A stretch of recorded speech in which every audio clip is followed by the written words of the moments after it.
Welcome to the Slop Farm. Enjoy the video.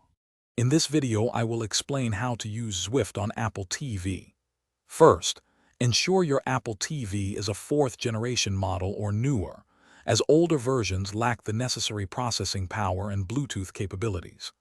Next, download the Zwift app directly from the Apple TV App Store.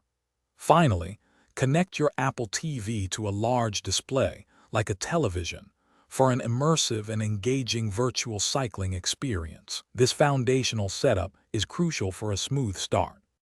Once Zwift is installed, it's time to connect your essential cycling gear.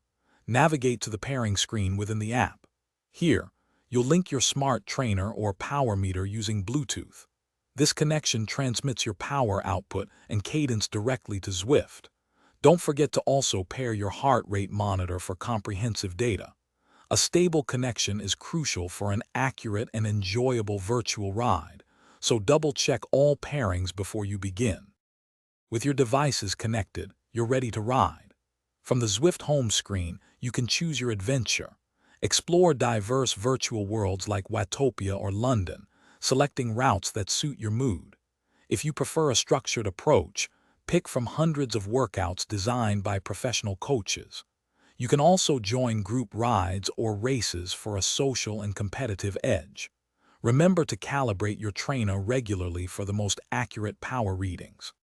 To truly enhance your Zwift experience, consider a few key optimizations. A powerful fan is essential to prevent overheating, especially during longer or more intense efforts.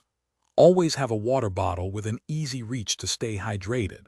For the best performance, ensure your Apple TV has a strong, stable internet connection, ideally wired, to avoid any dropouts. This setup will help you maximize your training and fully immerse yourself in the virtual world. Thanks for watching.